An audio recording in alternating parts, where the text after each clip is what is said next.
Bonjour à tous! Cette vidéo pour vous aider à revoir le cours sur les micro-organismes et les contenus que vous devez mémoriser et comprendre.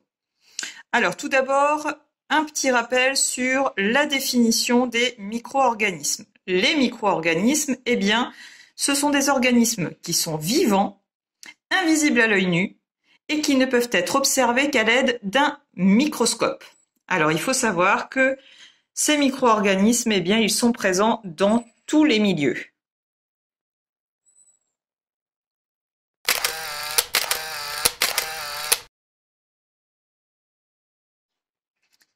Vos professeurs de formation professionnelle vous demandent de retenir qu'il existe 5 catégories de micro-organismes. Première catégorie, les protozoaires, avec par exemple les paramécies, les amibes.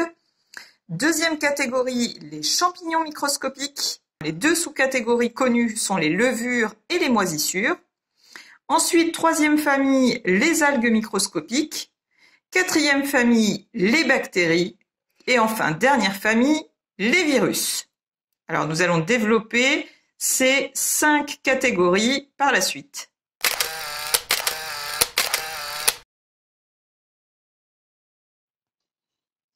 Alors, rappelez-vous en cours le protocole que nous avons suivi pour observer ces micro-organismes. Eh bien, nous avons commencé tout d'abord par faire des prélèvements. Alors, pour vérifier justement la présence de micro-organismes, nous avons utilisé des boîtes de pétri dans une zone stérile et ensuite, eh bien, nous avons fait des prélèvements. Alors, tout d'abord, il y a eu la phase de préparation des boîtes de pétri avec ce que l'on appelle l'ensemencement. Alors, nous avons utilisé le vocabulaire à maîtriser, un bec benzène pour justement créer cette zone stérile.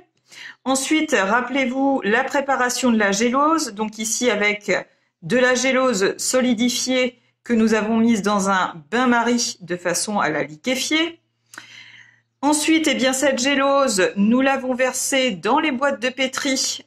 Donc, les tubes étant chauds, on les a tenus avec des pinces en bois et on a soulevé le couvercle très légèrement pour éviter que quelconque micro-organisme entre au moment de la préparation. Et ensuite, eh bien, l'étalement. Donc, pour faire l'étalement, eh bien, on tient l'étaloir en verre au contact de la gélose et on fait tourner la boîte.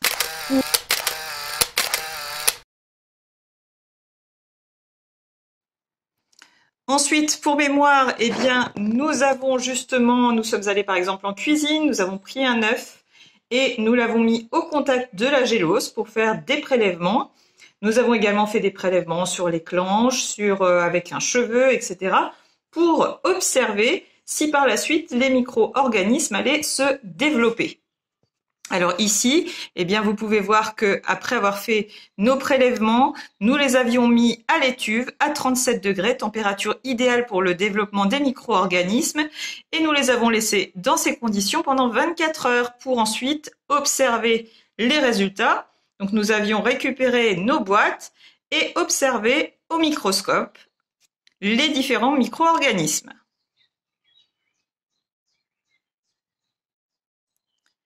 Voici le constat que nous avons pu faire. Nous avons pu observer qu'il y avait présence de micro-organismes dans l'eau stagnante, sur les coquilles d'œufs, sur les cheveux, lorsqu'on avait mis de la salive, lorsque nous avions fait un prélèvement sur des mains non lavées ou avec une feuille de salade. Par contre, absence de micro-organismes dans l'eau minérale ainsi qu'à l'intérieur de l'œuf. Petit rappel avant de travailler sur ces catégories de micro-organismes, lorsque nous avons fait nos observations, eh bien nous avons constaté qu'il y avait 2 types d'organismes cellulaires, c'est-à-dire que quand l'on observe, eh bien on observe d'une part des cellules qui ont à l'intérieur un noyau, donc ce sont les cellules qu'on appelle eucaryotes. Donc les cellules eucaryotes, elles ont un noyau qui va contenir le matériel génétique. Donc c'est par exemple le cas des champignons microscopiques. Et puis nous avons vu aussi qu'il y avait des cellules procaryotes. Alors les cellules procaryotes, regardez, il n'y a pas de noyau à l'intérieur, c'est-à-dire que le matériel génétique est complètement libre dans la cellule, dans cette partie qui s'appelle le cytoplasme. Donc c'est le cas des bactéries. Détaillons maintenant chaque catégorie de micro-organismes et commençons par les protozoaires. Alors les protozoaires, eh bien là, vous voyez en observant que ce sont des cellules qui ont un joli noyau. Ici, vous avez la photo et ici la représentation, le schéma, et on observe bien le noyau. Donc, eh bien, ce sont des cellules que l'on appelle eucaryotes. Dès qu'il y a un noyau, ce sont des cellules eucaryotes. Quand on les observe, eh bien, on le voit que ces cellules sont mobiles, elles se déplacent. Et il faut savoir que ce sont les plus gros des micro-organismes. Alors, ces cellules, nous allons les observer principalement dans les milieux aquatiques, mais aussi parfois dans le sol, dans les matières organiques en décomposition. Alors, il faut savoir que ces micro-organismes, eh bien, n'ont aucune utilité. Par contre, ils peuvent être parfois pathogènes. Je vous rappelle que pathogènes, cela signifie qu'ils peuvent générer des maladies. L'origine pathos, du grec pathos, comme dans patient, qui signifie souffrir. Alors voilà quelques exemples. L'amibe dysentérique qui peut contaminer par exemple l'eau et qui est responsable des diarrhées chez l'homme, ce qu'on appelle la tourista.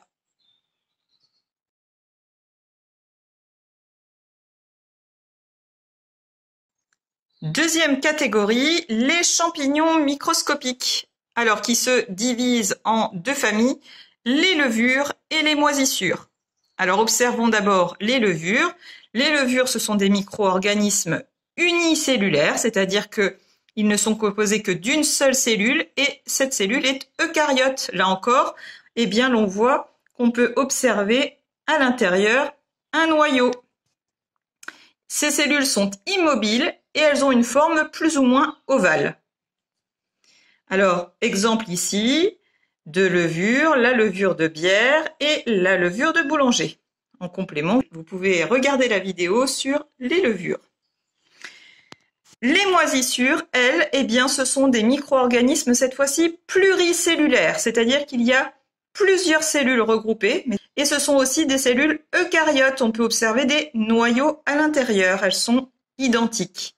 Alors ici, vous avez l'exemple de Penicillium roqueforti dans le roquefort et Penicillium camemberti dans le camembert. Alors, petite précision sur les levures. Ici, vous voyez une cellule, alors c'est ce qu'on appelle la cellule mère, et elles vont se reproduire, puisqu'ici, vous voyez ici un bourgeon. Donc, elles sont immobiles, mais elles ont une capacité, grâce au bourgeon, à donner l'impression de se déplacer. Il faut savoir que les levures n'ont pas de chlorophylle, pas de pigment vert. C'est pour ça qu'elles font partie de la famille des champignons. Alors, les levures, eh bien, il existe des espèces utiles qui vont, par exemple, être très utilisées dans la fabrication de la bière ou du vin, du pain ou dans les antibiotiques. Mais il existe aussi des espèces pathogènes qui vont rendre malades, telles que par exemple les mycoses. Alors vous avez comme exemple assez connu Candida albicans qui va provoquer la maladie du muguet, par exemple dans la bouche des bébés, des nourrissons. Au niveau des moisissures, eh bien, ici vous pouvez observer leur forme avec des filaments et aussi des spores. Les spores, ce sont les graines qui vont permettre la reproduction. Alors là encore, pour les moisissures, eh bien, certaines vont être tout à fait utiles, par exemple pour l'affinage des fromages. C'est pour ça qu'on a observé tout à l'heure des moisissures de Roquefort, donc les moisissures vertes. Elles vont être utiles également dans la fabrication d'antibiotiques et elles pourront avoir comme effet négatif eh bien, de faire pourrir nos aliments.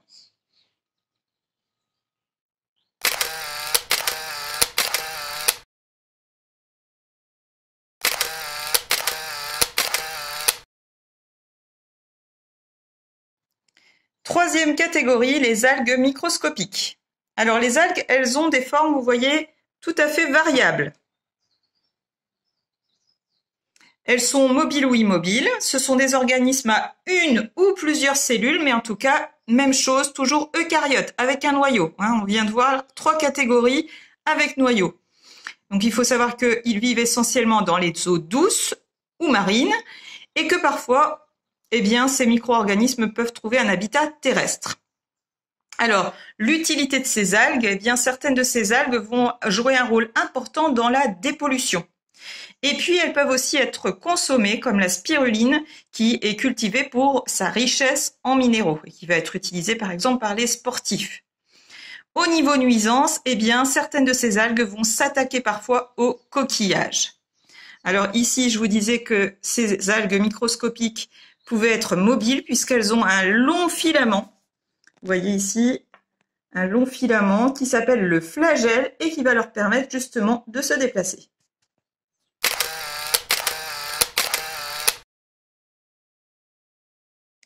Quatrième catégorie, les bactéries. On les retrouve dans tous les habitats. L'eau, la terre, les aliments, sur l'homme, dans l'air. Alors elles sont souvent immobiles, mais parfois peuvent être mobiles.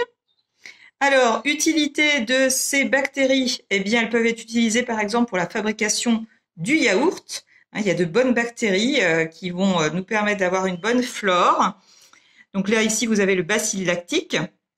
Elles vont être utilisées aussi pour le vinaigre, les fibres textiles, les détergents, les médicaments.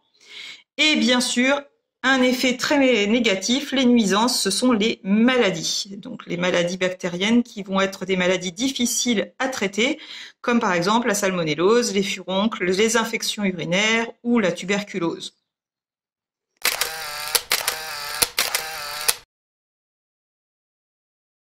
Enfin, dernière catégorie, les virus. Alors il faut savoir que les virus, ils ont une particularité, c'est qu'ils sont acellulaires. Ce sont des organismes acellulaires, c'est-à-dire sans noyau ni organite. Ce sont des parasites obligatoires. Ils ne peuvent se reproduire qu'à l'intérieur d'une cellule.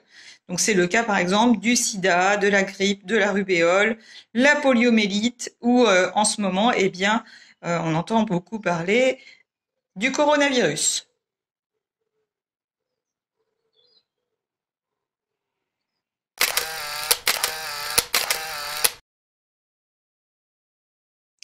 Ces micro-organismes eh bien, se retrouvent donc dans différents lieux de vie qu'on appelle des réservoirs, l'air, l'eau, la terre, les animaux, les végétaux.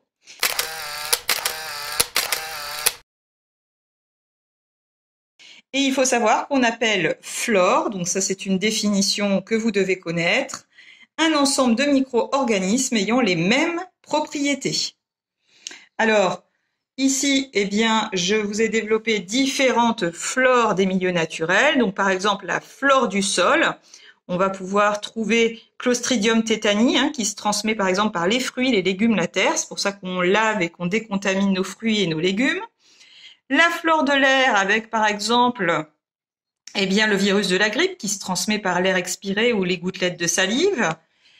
La flore de l'eau, ici je vous ai cité comme exemple Pseudomonas qui transmet donc la pollution de l'eau. Et aussi la flore des aliments avec Salmonella qui se transmet lors de la préparation et du conditionnement.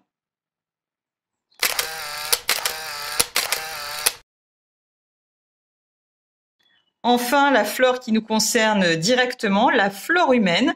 Donc la flore humaine, c'est l'ensemble des micro-organismes qui vivent sur la peau ou dans les cavités naturelles de l'organisme.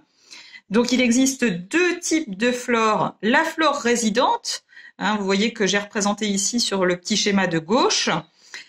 Donc c'est la flore qui est présente de façon permanente sur notre peau et qui ne va pas nous rendre malades.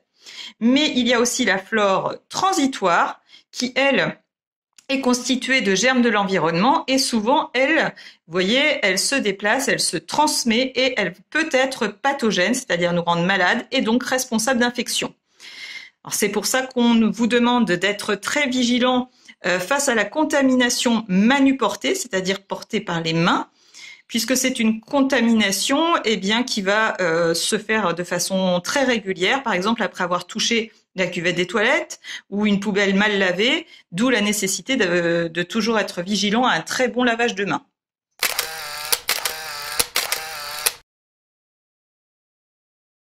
Alors au niveau de la flore humaine, eh bien on va retrouver plusieurs types de flore. La flore buccale dans la bouche, la flore intestinale au niveau des intestins, la flore cutanée au niveau de la peau, la flore génitale au niveau du vagin chez la femme ou de la verge chez l'homme, et la flore nasale que l'on va retrouver dans le nez.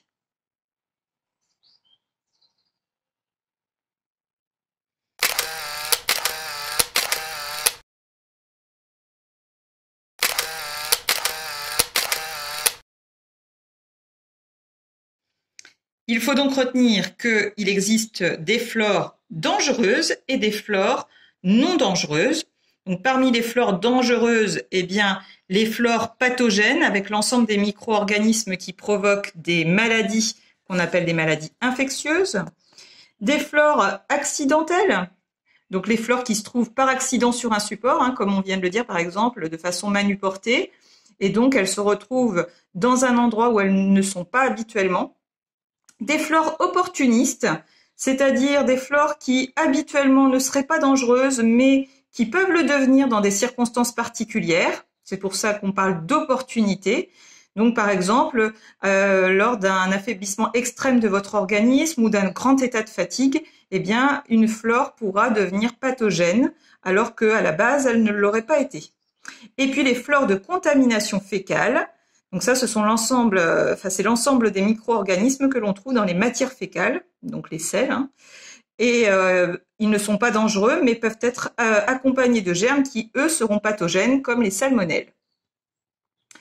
Enfin, les flores non dangereuses, comme on l'évoquait tout à l'heure, la flore résidente, qui est l'ensemble des micro-organismes non dangereux qui résident sur votre peau et sur les muqueuses de l'homme ou des animaux.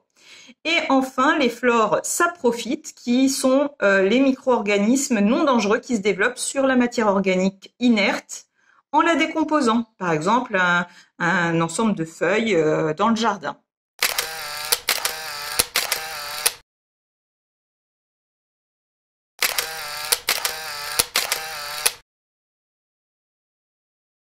Pour conclure, quelques mots de vocabulaire à connaître en lien avec cette leçon. Définition d'un écosystème qui est l'ensemble formé par une association ou communauté d'êtres vivants et son environnement biologique, géologique. Une colonie, eh bien, c'est un groupe d'organismes individuels appartenant à la même espèce vivant rassemblés selon un mode de vie particulier. Les conditions de vie des micro-organismes que vous devez connaître, c'est-à-dire chaleur, oxygène, nourriture et eau. Et le verbe souiller qui signifie polluer, salir ou contaminer. Voilà, bon travail à tous et à bientôt.